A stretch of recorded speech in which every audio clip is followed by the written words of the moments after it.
All right, I'm going to talk you through the basics of performing a scan on the Phillips CX50. We'll start off with powering the machine on. Most of the time we keep the machine on standby, which means that when you open the lid it should be reasonably ready to go. Generally we would avoid powering it off at the main power button because its boot time is going to be in around 3 minutes, which can be a little bit challenging when you're trying to be a little bit rushed in getting started and getting scanning underway. In order to remain on standby, it's important that the machine remains plugged in. If it doesn't, the battery will run down and you won't be ready to scan at the bedside. The battery will keep enough power to perform a scan, but not multiple scans around the department, so we generally recommend that you keep the machine on when you're scanning. To perform a scan, first step is always to enter both the patient demographics, a little bit of the history so you can remember the details of the scan, and the fact that you're performing the scan. So on the Phillips, the patient demographics button is at the patient button on the top left. If you press this button, the registration screen will come up.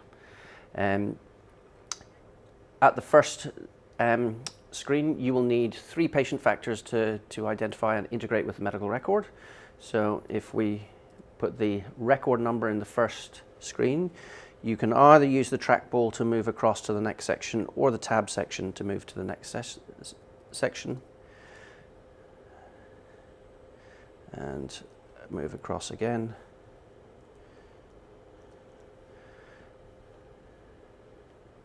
Then you can trackball. The keypad and the mouse button on the Phillips is very much like a computer trackball and screen.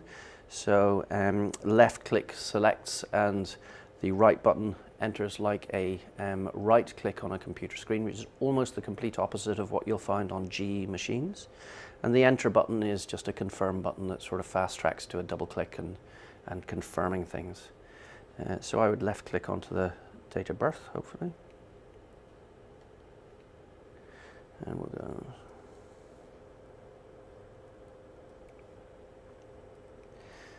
In this case, I'm going to put my initials in. You have options here to put in either your initials or your employee number. Both will uniquely identify that you did the scan. You do run the risk if you use initials that you'll duplicate someone else's within the department's initials, but we haven't run into that problem as yet with our number of users. On the Phillips, I tend to use the indication to track what kind of exam protocol I'm doing. So in this case, we'll say that it was an EFAST, if I can spell, sorry. And then I will use a brief reminder of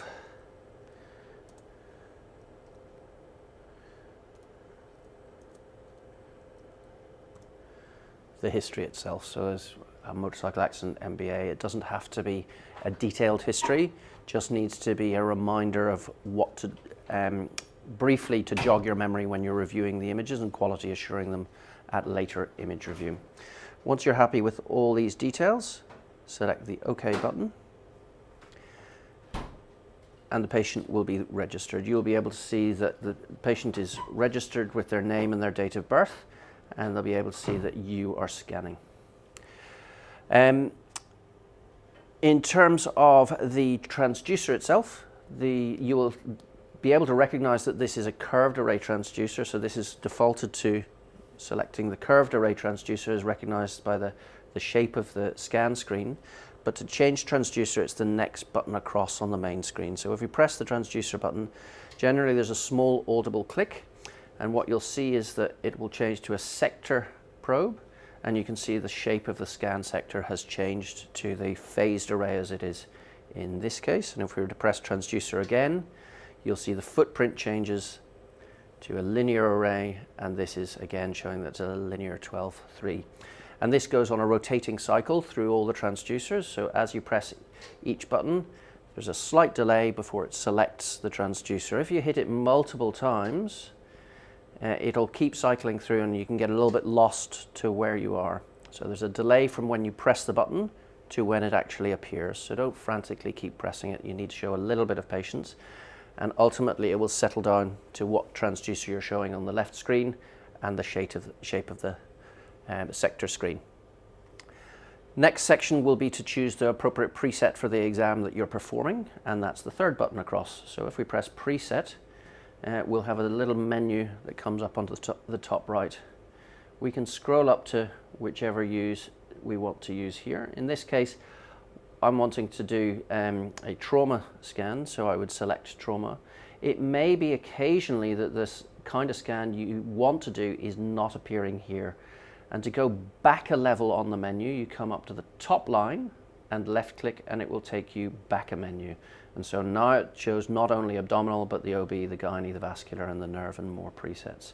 So we know that it's a general abdo. We're going to select trauma. This will optimize the machine settings, but it'll also populate the labeling settings to help you get the appropriate labels for your scan. To confirm that, you will see that a trauma preset is performed here.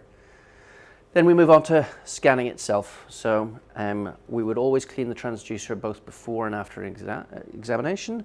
And generally what I'd recommend is using Clinell wipes, which we stock on the machines. If they're not stocked, please refill the place so it can be performed, or it's going to be within the cubicles themselves. So to select the transducer we've selected, we then need to adjust and optimize the scan itself. So as we start scanning, we may need to adjust depth, focus, and TGC and overall gain. It's going to be the commonest initial things to optimize your image. So depth is going to be a multi-selector button on this right side, and you can see the depth selection settings on the right-hand side of the screen. This is selected green, so highlighted.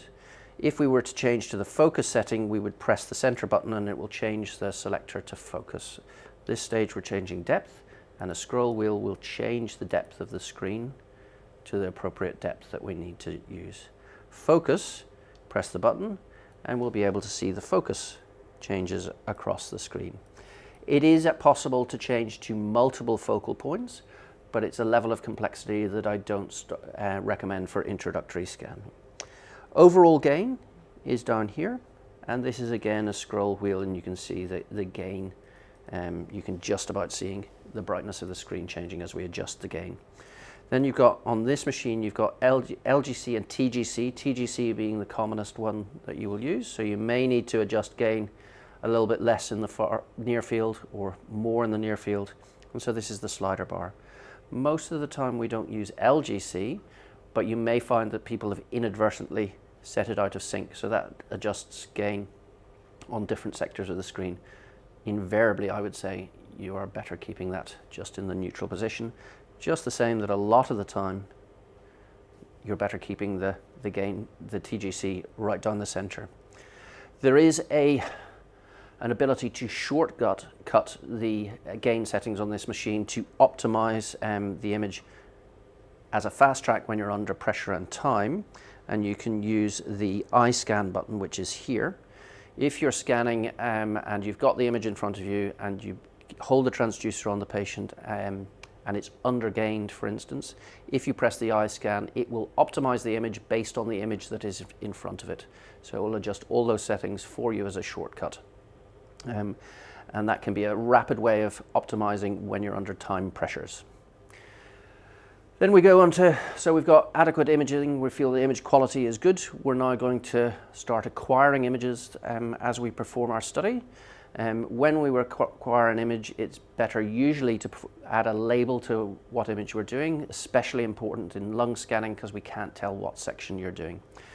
So there are different ways. Some people use body markers, which are here, but I would generally recommend that you use text to label imaging. So if we press the text button, again a multi-selector will come up, and we can use the trackball to scroll down to the appropriate area, and then just left click to do that.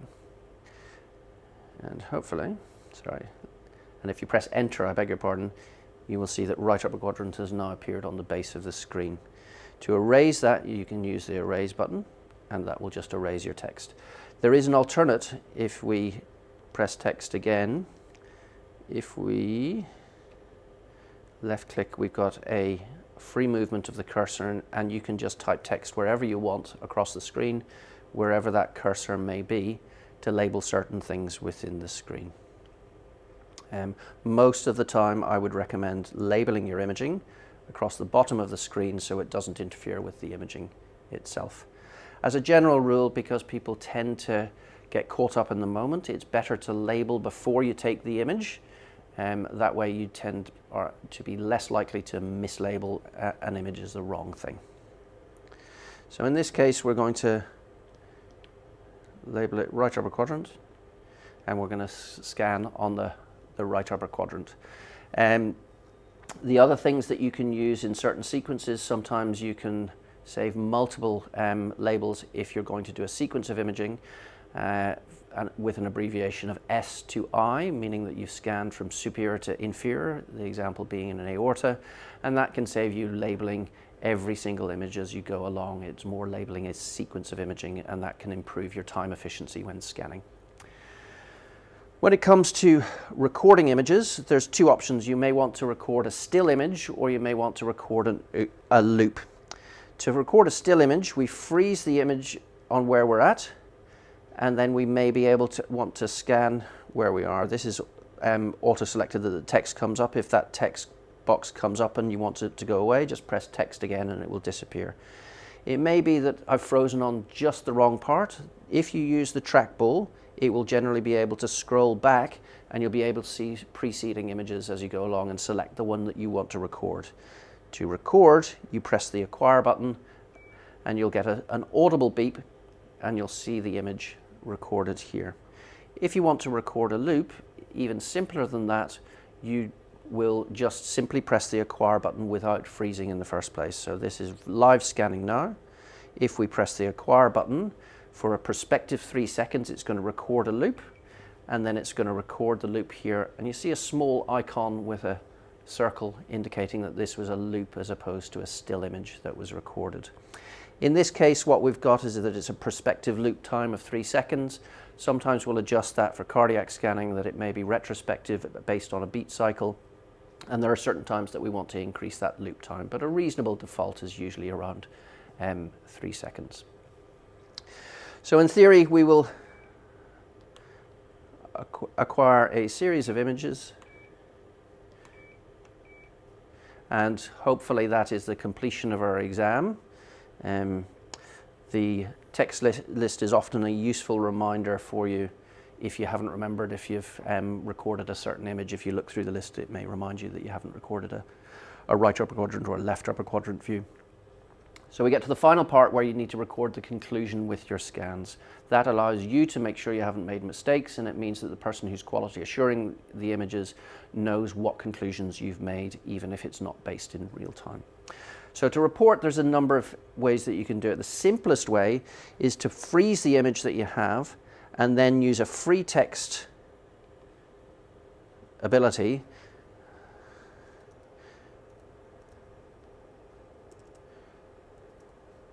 to report on the screen, and then just acquire that as an image. And what that will do is that'll free text what your conclusions were. If you want to get a little bit more fancy, you can use the reporting function within the machine itself. So what we do for that is we press the report button, which is up here, and it will generate the report, of which there are many different templates, but we will generally use the general one, which is here, but there are many others, but it's easier just to use that. There are lots of different submenus that you can use that adds disproportionate complexity. I would simply left-click select comments and then free text in here. To view this report, we come up to view and left-click, and we're going to see the report.